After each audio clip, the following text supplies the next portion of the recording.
So this afternoon, I'm joined by Mr. Richard Hricik, running for Senate District 43 in Charleston and Beaufort Counties. Mr. Hricik, thanks so much for joining us this afternoon.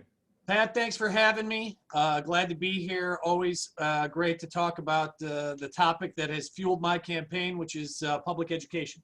Well, fantastic, and we want to dive right in on that. So I'd love to hear about the source of that passion. So if you could tell me a little bit about your personal and professional background and how that shapes your views on the importance of education in South Carolina.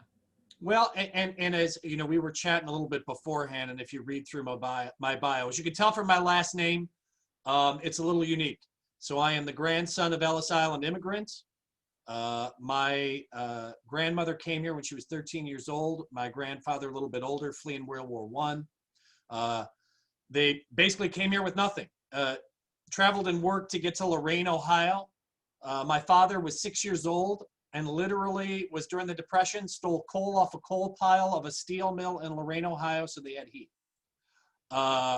He ultimately went into the Air Force and served our country and served us. And he got a little bit of education, and we started on our way. You know, I am a product of the public schools. I attended all public schools. I did my undergraduate degree at night, and I worked full-time during the day. I started working when I was 14 years old, delivering newspapers, washing dishes in a restaurant, busboy, worked in a warehouse, fast food, painted houses, you name the jobs, I did it because I did it to get by. Worked as a bank teller. I could go on. Anyway, public education transformed my life. You know, I was a public education kid.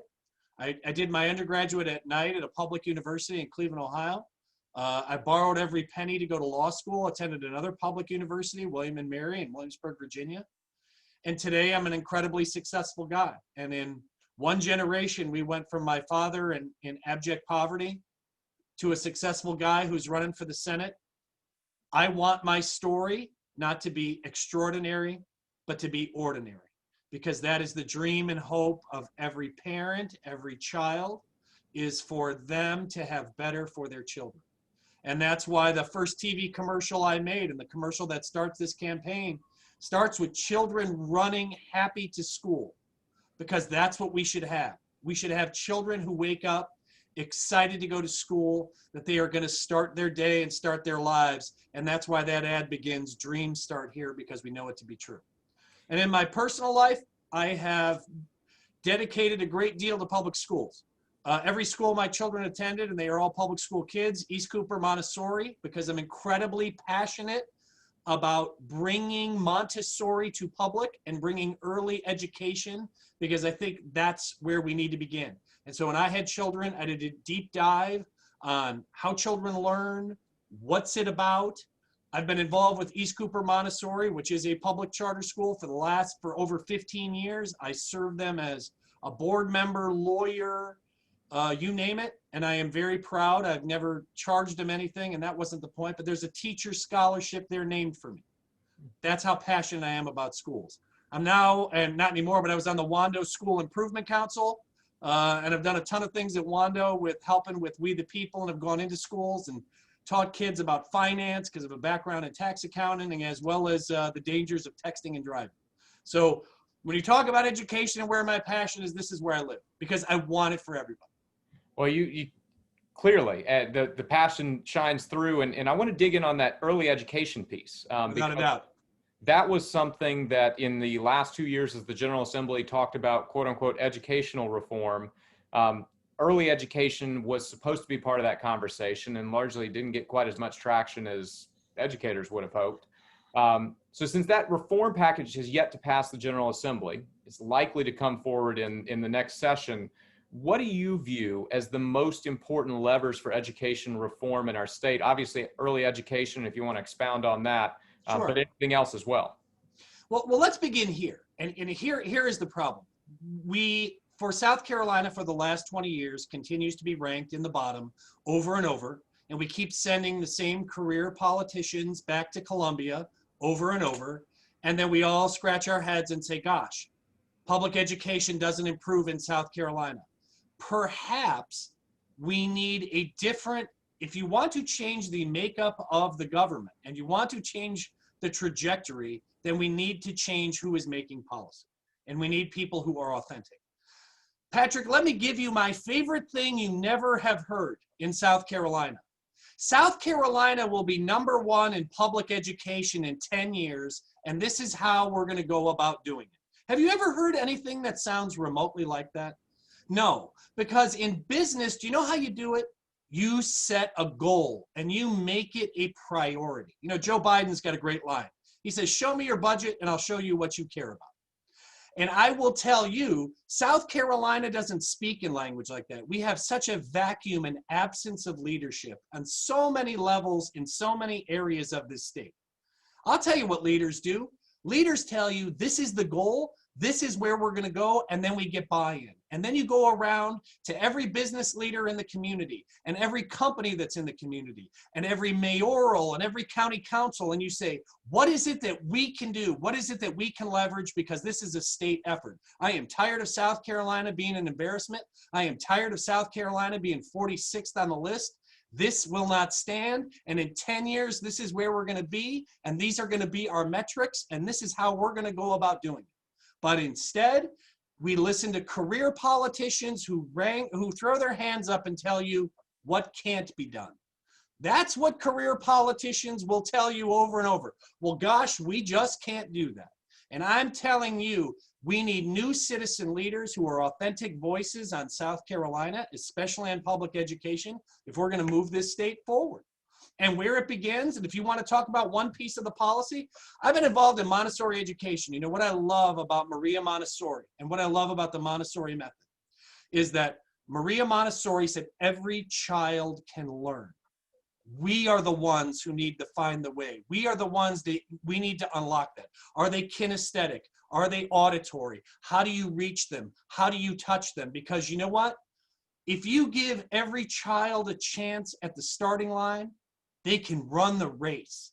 I'm not about giving and making sure that, you know, we hold every child's hand all the way through and the rest. But you know what? When a child shows up, and you as an educator know this, when a child shows up at the door not kindergarten ready, you know they're doomed. It's a horrible statistic. The positive correlation between showing up at the door, not being kindergarten ready, and where you end up. There are not stories of, well, that child showed up not kindergarten ready, and now he's in the AP classes and he's on his way to MIT. Doesn't happen. They just separate out and fall further behind, and they never catch up. So fundamentally, where the emphasis needs to be, where we need to change South Carolina education, you know, giving universal pre-K, and I don't remember the numbers, we had Title I recipients based on a percentage of whatever. I think it worked out to something like 1,900 or 19,000 children across the entire state. I mean, that's appalling. That's not how you change a system from the ground up, by identifying the narrowest sliver of children. The way you do is you say, you know what? Every child coming into the system, we're going to work to find a way for you, and we're going to make pre-K universal. And it's not just an educational, it's an economic, because parent households, and this is much addressed to women, you know, women as either single women or as a two-parent parent, 65% of those households require and have are women are the breadwinners. That directly correlates back to having an employable workforce, because people have to make decisions about staying home to raise a child or being out there working. How wonderful if we could unleash that female economic opportunity in many cases, who are stuck at home and taking care of their children and don't have that opportunity, as well as elevating. And on the other side of that, if you want to raise the results in education, that's not rocket science. You look at the early education studies, this is very straightforward. Child comes in and they're ready, they succeed, they have a chance. After that, it's up to them and their parents and the rest, and I'll give them that. But I want every child to have a start at the starting line, not just reward those children who get to the finish line. Love the economic point that you just made, especially about childcare, because we're seeing that right now in the recovery Correct. from the pandemic and this K-shaped recovery of jobs. Women are the ones that aren't getting back into the workforce as much because of a lot of the childcare issues that you addressed. You know, I love the statement, give every child a chance at the starting line. But in South Carolina for too long, as you've alluded to, we haven't done that. Not even close. For decades, our state Supreme Court has been dealing with this issue of what is a minimally adequate education, which certainly is not number one in 10 years to get to minimally adequate, but we're not there. And So how do Patrick, what I would tell you is this: that's a moral failing, and I'll call it out and say it exactly what it is. That you can say that you have a constitutional duty and an obligation. I would be ashamed to be a legislature and to read that Abbeville court decision and to see the legislature know I'm a member of a body that has been held and said you have failed to provide even what is minimally adequate for a child. Shame on you. And that is shameful. And that didn't require or fuel a moral outrage, but instead, well, we're going to try to find ways around it. They kept coming back to the court, ultimately got the court to dissolve the order on a separation of powers argument with a different set of Supreme Court, rather than addressing the issue. I mean, that would have been the moment to say, you know what?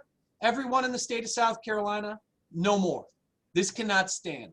Today's the day. The court called us out, and you know what? We're going to do different from today. And today we are going to change the future of South Carolina. That's what I'm about. As a member of the General Assembly, as a member of the Senate, what does that look like in your eyes to achieve the kind of equity that the Abbeville case was at least pushing us toward? What is the state? You mentioned the Biden quote on "Show me your budget and I'll tell you your priorities." Right. How does funding come into this equation? Oh, I mean, you can get across so many things. Let me slow me down because I'm gonna start running because here is where it begins. There is no goal that is achieved without people who don't believe in the goal. And we have elected people for 20 years who don't care. So if you don't have people who are authentic in leadership on the issue, it's time for new leadership. We're gonna do some, listen to the language that was used even in this last meeting of the General Assembly. Yeah, we're gonna do something about education this session. Really? That's inspired leadership? That isn't, we are gonna rebuild and transform a South Carolina public education system that has failed generation after generation of child, and we are gonna rebuild a system for the 21st century. We are rapidly moving to a knowledge-based economy, and we realize our children are going to be the ones left behind if we don't fundamentally change what it is we do. That's where you begin, because business leaders know that. They know it better than anybody. And if we don't start there, you don't start anywhere. So when you talk about funding, here's another one, another absence of leadership: broadband. The pandemic has exposed this critical gap. I go back to, this isn't just education, but this is the absence of leadership. What if, Patrick, 20 years ago, we had a legislature that said, hey, this internet thing, this is looking like the future. And you know what we're gonna do? We're gonna make sure South Carolina is wired, border to border. We're gonna be the most wired place in the world. We're gonna make sure that no matter where you live or what you do in South Carolina, you're gonna be able to get on the internet. Where would we be? Instead, we have children trying to learn from Wi-Fi buses and photocopied worksheets, and that is yet again another moral failing. I say this and I repeat this phrase many times. Our children cannot compete in the economy of the future from a broken system of the past. They cannot. They cannot compete from a modem or a Wi-Fi bus. They cannot compete from a mimeographed worksheet. You are dooming them. And that is a moral failing. Well, the broadband piece, this is a little bit of a pivot, but since you brought it up, sure. The governor has $48 million that is newly available to him because of the Supreme Court's decision yesterday in Adams. And that could be used for broadband. Sure. But I want to pivot to the larger issue of the Adams case of the governor trying to establish a voucher program through federal relief dollars. The state Supreme Court has struck it down unanimously. Correct. But the governor's already announced that come next legislative session, he wants to continue to push a privatization agenda, whether vouchers, tax credits, hopefully not vouchers after yesterday's ruling, but who knows? So as a member of the General Assembly, if the governor comes or leadership comes before you with a plan to privatize public dollars toward private schools, what is your position on that? Here's where I begin with that. And I was, Patrick, I was a tax accountant before I was a trial professor and trial lawyer. One of the things that has gotten lost in this entire discussion is private schools got access to PPP loans. Okay, they had a direct pipeline, and I could go through, and I actually, believe it or not, pulled the PPP recipients in Charleston, and I can tell you there were private schools in Charleston that got between $250,000 and $1.2 million, and we can go back through what's on their forgiveness. Public schools did not get the ability to apply for they got no relief. The only relief that they got was through the CARES Act.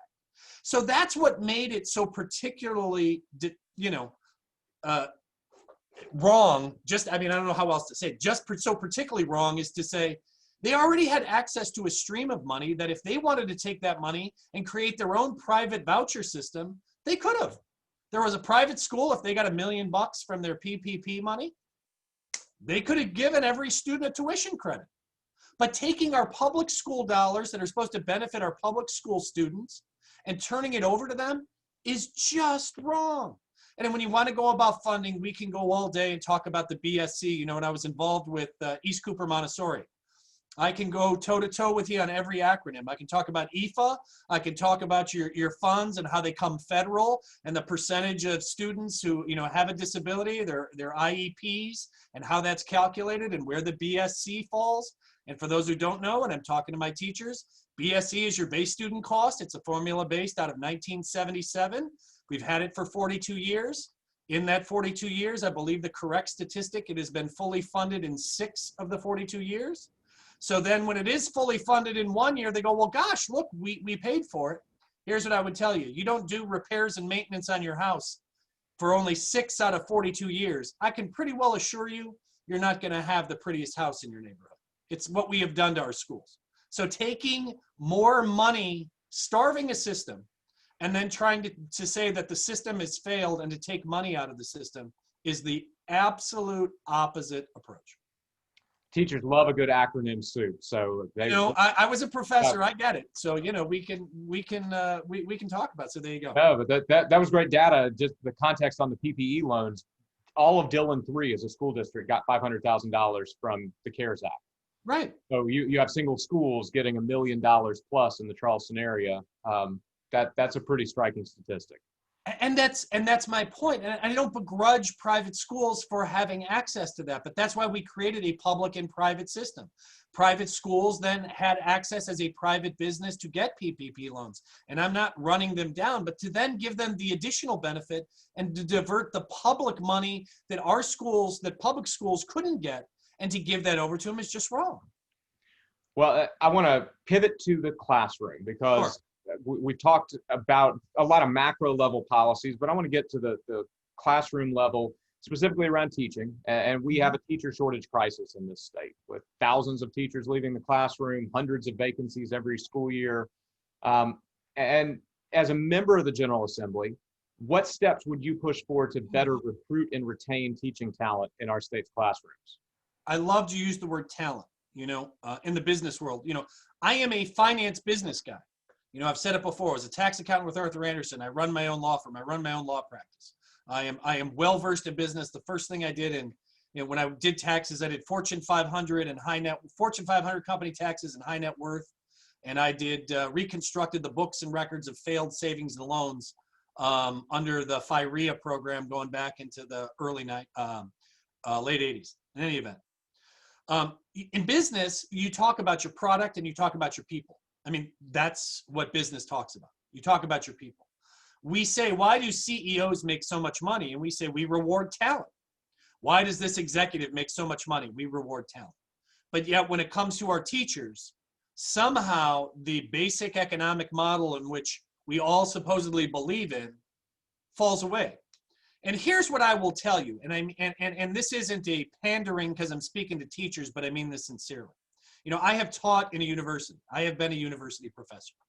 And I have watched students come through my door, and I have been involved in classrooms. And you know what every teacher does, Patrick? In their second year of college, they make a choice. And some of them make it early. And they say, you know what? I'm not going to own a yacht, and I'm not going to own a jet, and I'm not going to work on Wall Street, and I'm not going to have a degree that's going to make me a millionaire, but I'm going to go serve something that's deep inside me because I love kids and I love teaching. And they voluntarily choose to go into a job that is never going to make them wealthy, but they do it because they love it. That's it. I mean, there's nobody who signs up for that. There's nobody who goes into a $40,000 a year career job with a limited up. I mean, look, you're not making $1 million a year as a teacher. It's not happening. And I honor that fundamentally. I honor that choice that's made in the second year of college when you can choose to say, there's a lot of things I can do with my life. And you choose to say, I want to be in a classroom and I want to take care of my community and I want to take care of my kids. And I honor that then, and that's why we should be paying you now. South Carolina was ranked, according to Wallet Hub, I believe, last year as the worst state in the entire country to be a teacher. So number one, we have to do across the board. We have to raise teacher salary just to get in a place where you're in a competitive pool. And then to attract and retain teachers, we need to incentivize them. When you go out and you want to advance your degree, we need to fund that and pay for that. If you want better teachers, if you want to do better, don't we do that in business? I mean, if you say, hey, I want to be a better salesperson, I want to go to this conference, go to the conference. We'll pay you. We want you to come back and be a better salesperson. But as a teacher, you know what? You don't even have enough supplies in your class. Well, you better hustle your parents for the $500 because we don't have it. And that's just a misplaced priority, and it's wrong. So do we need to honor our teachers? Yes. Do we need to honor the promises we made to our teachers? Yes. Do we need to raise their pay? Yes. When teachers want to improve themselves and become better teachers, absolutely. They should be rewarded and funded. And I just come back to basic economics. When the average starting salary, and you can correct me, I think it's $38,000. Yeah, average. The state base is 35. Yeah, so it's right around there. Try to get by on $35,000 a year. That's tough. Yeah. I mean, that's not, no one's getting rich making $35,000 a year. That's less than $20 an hour. That's, and to say that why we have teacher shortages, we're putting them back in the classroom now under the conditions we are, and I could just keep going down the line. So that is, all of those things add up to, if you are not going to reward teachers in the short term, then at least make the promise to them on the back end with the pension and retirement as well. If you make the promise, honor the promise. Well, we've covered a lot of education-related topics, but I want to make sure that you are able to share anything with our members that you want to make sure they know. So is there anything that we haven't covered that you just absolutely want to make sure they know before they cast their ballots in November? What I want you to know is that if you want South Carolina to be different, you must do different. The hashtag for this campaign is Believe in Better. And, I am so tired of South Carolina showing up on the bottom of the things that we should be in the top of. That we are telling our children, you know what? We're going to celebrate if we move up from 48th to 46th as if we won something. I want greatness. I don't want minimal improvements. I don't want half measures. I want to be an authentic advocate for my community, our children, and our teachers, because you know what? That is the bedrock of who we are as a country. That is a bedrock of who we are as a democracy. And I know personally the power of education to change lives. And that doesn't mean every child is going to go pursue a degree in the Ivy League. You know what? That isn't what we're talking about. But you know what? Access to trade schools, access to technical schools, finding what your passion is, and making sure that you have readily transferable job skills, and making every child, and I say it over and over, is giving every child a chance at the starting line. When you have universal pre-K, you can do that. You give every child a chance, because you know what? The disparities go away. That makes the teacher's job easier. I imagine if I had surveyed elementary school teachers and said, if every child that showed up at your door was kindergarten ready, what would your world look like? It's a different world. And I think we also need to, in that regard, that's where we need to bring in these outside ideas and allow teachers the flexibility to change how we teach. Everything like class sizes, mixing grades. One of the great things I love about Montessori, especially early age, first, second, and third are in one classroom. we need to, children are learning differently. And I mean, I could get really deep when we get into neuroscience, but the idea that the teacher stands in front of the room and regimentally delivers a worksheet to 30 children scrupulously writing at their desk, that's not where attention spans are anymore. And that collaboration, creativity, integrating that technology, because what is coming for all of us is a transformative knowledge-based economy. And our creativity and our ability to, our innate humanness, our innate abilities to be communicative, to have relationships, to have abstract ideas, those will continue to be and make us great and make America leaders of the world and make our education second to none. I think that is a fantastic spot to end, because you are the first candidate that I've talked to that has brought in the profile of the SC graduate in their closing remarks. So I love hearing that, because you're right. This is, Patrick, I'm authentic. I mean, when I say it, you're talking to a guy who grew up with not a whole lot. I mean, we got into the middle class and my parents got a divorce, and then I was living with my mother through high school, and we were living in an apartment, we didn't have anything. I was driving a car with rust to the door handles and washing dishes in a restaurant. And how blessed and grateful I am, that this is the life that I have, and that I'm able to, provide opportunity. It's why I spend so much of my time in schools, because I care so deeply about kids. I love children. And the time I spend in East Cooper and the time I spend at Wando and the rest, it's like, I want children to be inspired. I want them to go to school and see opportunity, instead of them, and to hear their leaders say, little one, you're going to be whatever you want to be. And I'm going to do is if I'm elected to the state Senate, I'm going to do what I can to make that happen for you, whatever that looks like for you. And that's going to benefit us all.